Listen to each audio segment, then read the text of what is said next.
Victor thought they would just have to wait for dawn, protected by Kia's shield. He was wrong. Emil whistled, giving the signal for his group to attack. A cowled figure with a scythe, a vampiric Grim Reaper, walked through the shield as if it wasn't even there. Reaper Death Scythe used Skeleton Key to bypass Shield of Light. Of course vampires' assassins would have a perk which bypassed supernatural wards. Kia immediately moved to intercept the intruder, but he grabbed some kind of pendant and uttered magical words. The Shield of Light collapsed, and everything became dark again. Due to the thick darkness, Victor could barely see more than a few feet away, at least before Kia formed a miniature sun in her free hand. The aster partially illuminated their surroundings, revealing dozens of vampiric assassins charging at them with sharp blades. He could see Allison near him but not the rest of his troops, although he could hear them fight in the darkness. Of course, Kia didn't let the enemy through, cutting down one, then two, then three rogues without breaking a sweat. She didn't even bother to dodge the strikes, even though they used poisoned weapons, their blades bounced off her armor without inflicting damage. Meanwhile, it took but one slash from the Shining Knight to reduce a vampire to dust. It was like watching babies trying to take down Muhammad Ali. A hilariously one-sided slaughter. But it distracted her, allowing other rogues to dash at their true target, Victor himself. His sharp reflexes allowed him to dodge a vampire's blade and retaliate with his scythe, cutting the attacker in half. Critical hit. It's a one-hit KO. His weapon absorbed the vampire's soul, which told the vizier that either his Helheim overwhelmed the soul trap effect, or that it spared the enemy thieves. It also gave him enough time to activate his buffs. You gain +4 check bonus against undead effects. Plus 100 temporary HP chances to inflict terror increased by 20%. Your scythe will now inflict the poisoned ailment. You gained the Regan status. He briefly considered summoning his trump card with Black Horseman, but that would undoubtedly cause the mansion to collapse on everyone inside. Emil Lavere, the assassin he fought in the Winter Kingdoms, emerged from the darkness to flank him with a silver rapier. He narrowly missed his chest, but pierced his armor through a chink. You took medium damage. Manslayer negated by Darwinist. Instadeath negated by Monster Life Force, Red Dragon. Undead, the vampire snarled, angry at his attack being countered. How can you count as undead? Victor retaliated by blasting the killer with a dark fireball, but he dodged out of the way. The projectile exploded somewhere, making the mansion shake. The vizier prayed that it didn't hit the Kobold Rangers or Junior by accident, forsaking this attack so long as he lacked visibility. The enemy Reaper soon joined Emil, trying to behead Victor from behind while he fended off the vampire assassin. Turn undead. Allison rushed to help him, blasting the enemy Reaper against a wall, and keeping Emil at bay. Vic, get behind me. All right, I'm taking Marinette. Victor declared, his free hand fumbling in the dark while Allison shielded him. Marinette? Allison asked before a bunch of ghosts forced her to focus back on the fight. Turn undead. Turn undead. My bazooka. Victor replied, grabbing the rocket launcher with his free hand, and swinging his scythe with the other. You named it. Constantly repelling undead didn't prevent Allison from complaining. Vic, you can't solve all your problems with a bazooka. Why not? Truth to be told, he couldn't use it in the dark without risking friendly fire, but it helped with the intimidation factor. Flee before Marinette. Fright Night. As he spoke those words, the Reaper glanced at the weapon with dread, before slithering back in the shadows. The ghosts harassing Allison ignored him though. Your enemy's strength and charisma decreased by 1 stage. Reaper Death Scythe now suffers from terror. Terror failed to affect Dark Spirits and Emil Lavere. Not running away this time, the Grand Vizier taunted the assassin, who adopted a dueling stance with his rapier. I fear Mama Lucy more than you, he replied, before casting a spell on himself. Bolstering dead. Allison attempted to turn him again, but this time, the assassin ignored her. He charged at Victor with murder on his mind. The vizier raised his scythe to kill the vampire, but the bastard moved around Alison, putting her in Victor's way. The chief of staff stopped his attack before his blade could cut his own friend, but this gave Emil an opening. The assassin raised his rapier, aiming for the throat. Then a blue jelly jumped out of the darkness and hit him in the eye. "My eye!" the vampire assassin screamed in both pain and surprise, the jelly hopping around happily. "Eye!" Buzz Jelly chirped as if it found the word funny. "Eye treasure!" "I can't see." Having put a hand on his wounded eye, Emil missed the glittering fangs on his left. "I can't see chomp." Junior's jaws closed on Emil's torso, the mimic chewing the vampire around like a cat with a rat. "Oh, right. It was a team fight. They think we fear the dark, but they're wrong." Victor shouted while Junior swallowed the vampire whole, only for Emil to escape its jaws in mist form. "They use the cover of darkness to hide from us. For we are the Horde. We are fear." "Fear," the jelly repeated. "Fear." Rally minion activated. All minion stats raised by 1 stage. Victor's declaration was answered with the sound of windows breaking. It occurred to him that the cultists guarding his home must have engaged other attackers. "Chief!" Victor heard read somewhere to his left. After concentrating, he distinguished the shape of his ally, alongside that of Pink, in the dark. "This way, through the windows." "Monster in sight," Victor replied. "Shadowman!" He sliced both of them without warning with his scythe, their bodies dissolving into shadows, much to his annoyance. "How many doppelgangers do they have?" "What kind of doppelganger?" The vizier turned to find Kia rushing to his side, having slaughtered anyone foolish enough to attack her. "Inveigler!" the Shining Knight cursed. "That's the worst kind. They can create 1 health point duplicates at will. Unless we slay the original, more will keep coming. La Verre is in my basement, we have to kill her or these attacks will never end." "I'll take care of her," said the paladin, "after we evacuate you." Victor guessed that she, like everyone, hated escort missions. "Sorry to have dragged you into this," he apologized, as she guided him, Alison summoning thorns to protect their rear. He barely avoided a poisoned arrow aiming for his head and deflected a second with his scythe. "You're kidding? I'm so happy. There is a big battle," she said while blocking a projectile with her blade, a blissful smile on her face. "And I haven't missed it. Skill check successful." Sensing something to his left, Victor leaped backward as shadowy claws emerged from a wall to try and seize him. A monstrous, ghoulish undead halfway emerged from the wall, snarling at him. Murdifer wall ghoul, artificial/undead, strong against physical attacks, all status ailments, necromancy, earth, and unholy. Weak against arty slayer, dead slayer, holy. A malevolent basement dweller moving through the walls of a haunted mansion, yours, to ambush its prey, you. It can drag the people it catches to another part of the mansion. Beneath its thuggish exterior, it's a very shy creature looking for love. Did they turn his entire house into a death trap? The monster attempted to grab Victor with a dreadful shriek, but whips caught its claws. The kobold rangers emerged from the darkness, forcefully dragging the monster out of the wall so Red could pummel it. "We have your back, Chief." "Vic, here. The windows." Kia called him. She raised her blade to parry a strike from the enemy Reaper, who had returned for a second round, locking her into place. Victor rushed to help her, but then sensed cold dead hands grabbing his ankles. He suddenly realized the night blades had brought more than one wall monster. Before he could react, another ghoulish creature dragged him through the flooring as if it was water. In the blink of an eye, he landed into some kind of underground catacomb, the wall monster hanging above him.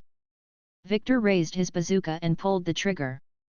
The resulting explosion blasted the monster into tiny pieces, parts of the ceiling with it, and repelled Victor by a good 5 meters. The vizier quickly got back on his feet, facing a pile of rubble. This thing is amazing, the adventurer muttered to himself, caressing his bazooka with religious awe. But it only had one projectile.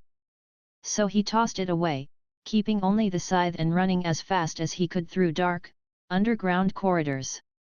As he did, Victor heard a piper's melody echoing across them. While he knew he should run as far away from its source as possible, the vizier decided to finish Lavere before she could launch another attack. The corridors eventually led him to a much larger underground crypt, which, unlike the manor above, had a few sources of magical light. Bright lanterns kept the darkness at bay, casting light on dozens of coffins belonging to the Nightblades, and a table at the center. He quickly distinguished shapes in the dark, sitting around it. Savaurius, a strange human piper, and Chocolatine. Vic's eyes widened, upon seeing them more closely. "Oh hi, Vic!" Savaurius greeted him. Victor noticed a pile of cookies and cheese on the table, alongside some fine, half-emptied wine. "Oh, hi, Vic," the werewolf repeated and waved at him. "What's up with all the racket above? Is there a party?" Victor glanced at her, then at Savaurius, who shrugged, then back at Chocolatine. No. It had to be the doppelganger. He used monster insight on her to be sure. Chocolatine werewolf, humanoid/beast, strong against moon, beast, madness, and fairy effects. Weak against silver, manslayer, and beast slayer effects. Your girlfriend, whether you like it or not. She forgets her sadness at her brother's arrest by drowning herself in Savaurius's delicious meat cookies.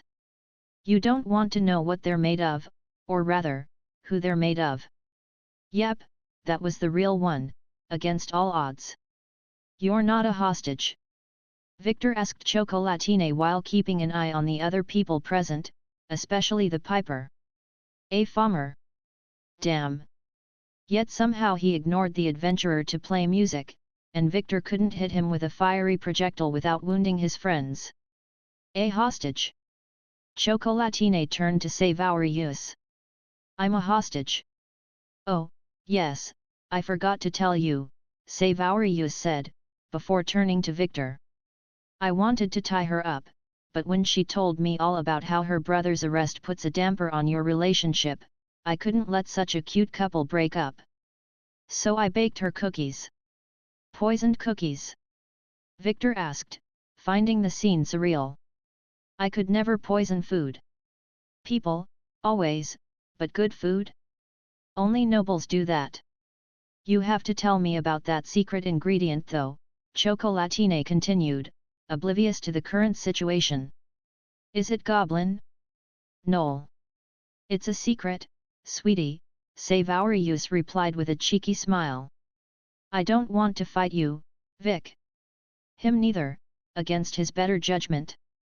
We don't have to. Indeed. Darkest fear. A familiar dark aura swallowed Victor, who had a horrible sensation of déjà vu. His strength and vitality abandoned him, causing him to fall on his knees. HP and SP reduced to 1. Terror and necrophobia ailments negated. Troll regeneration activated. As they say, if you want something done, Lucy Lavere said while stepping into sight, a screaming black book in hand and a humanoid made of solid shadows at her side. Do it yourself. Victor had grown to hate assassins hiding in shadows with passion tonight. She must have waited for her minions to soften him up before moving for the kill, like a hyena. Charisma check successful. Lucy Lavere cannot read your mind. Horrified and snapped out of her drunkenness, Chocolatine instantly rushed to defend her crush, targeting Lavere. Turn undead. Turn undead. Proving herself in a whole different league than her servants, the Nightblade's leader didn't even flinch. Telekinesis. She absent-mindedly raised her free hand, throwing Chocolatine against a coffin with the mere force of her mind, knocking her out. While Savaurius watched the scene with terror in her eyes, the farmer briefly stopped playing his pipe, a crooked smirk flaring on his face. You should have checked your mansion for tunnels, Lavere taunted Victor, in a good enough mood to banter with her prey. I did, the Grand Vizier protested, managing to get back on his feet.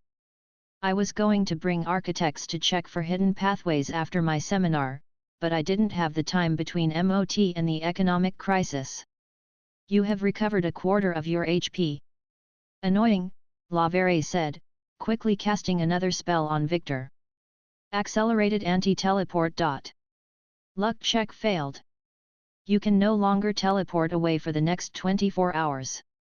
Realizing she could diminish his HP to 1 at any time, Victor decided he could sacrifice some.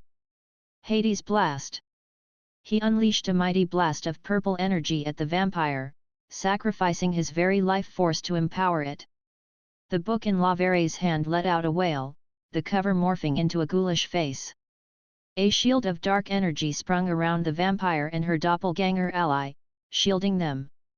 Victor exploited her brief distraction to charge at her, scythe raised, as the shield dispelled. The doppelganger shielded his mistress with his body, but she didn't need any help. Blood fountain. The second the words left her mouth, Victor's body racked in pain, as wounds opened beneath his armor. His very blood floated out of him, drained by Lavere's vile spell. Warning, critical health.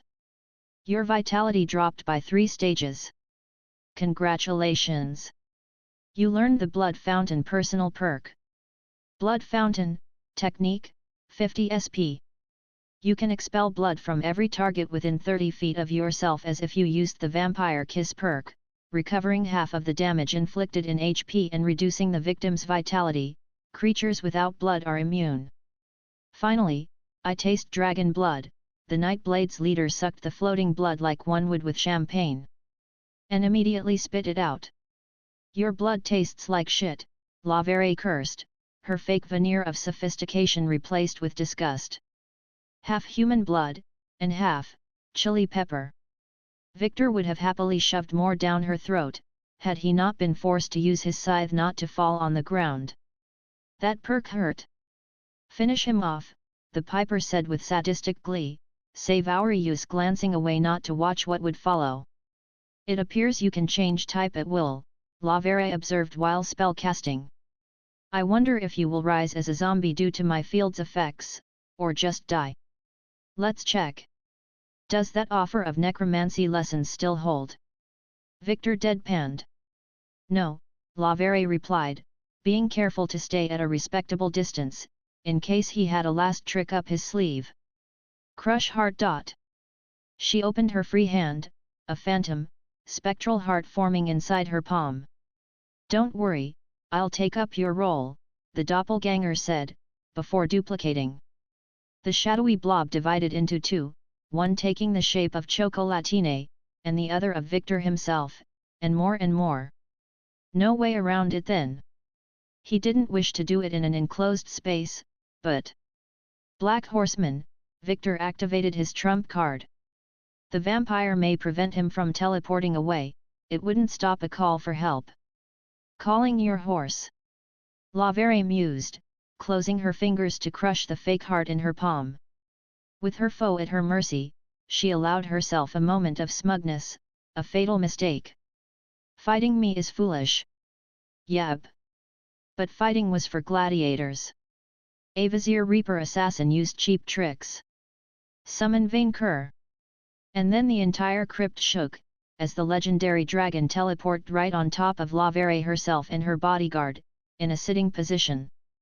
His crown hit the ceiling above, causing the ceiling to crack. The teleportation effect blew dust in all directions, upturning the table and the coffins. Minion, the dragon grumbled, the artificial darkness summoned by the vampire already dissipating. You better have a good reason to summon me in the middle of a golden shower. Victor knew there was a dirty joke to make here, but it was beneath him. While Savorius didn't find her words, the Piper Farmer's eyes had bulged out at the unexpected sight. He silently opened a circular rift in space and quickly fled without looking back, shaken. Vainqueur smelled his chief of staff, unaware of the vampire and doppelganger crushed beneath his imperial bottom. Have the bats bled you? Yeah, but Lavere didn't like it. What do you mean by She didn't like it. How dare she not appreciate the blissful perfection of dragon blood? Vainqueur asked, infuriated. This only showcases her complete lack of taste. I will eat her cattle for this insult. Victor glanced at the spot where Lavere used to stand with a smug look until he noticed purple mist slipping out of Vainqueur and fleeing through the tunnels. Not again, the vizier cursed, as Lavere quickly escaped. First blood was on him, but from the lack of level up, the war was far from over. Why they decided to attack him while he had Kia at home though, that was beyond him. Unless they wanted to keep her busy as a secondary objective. Another way to hit Vainqueur through others. Your Majesty, yes, minion. Have you called your niece lately?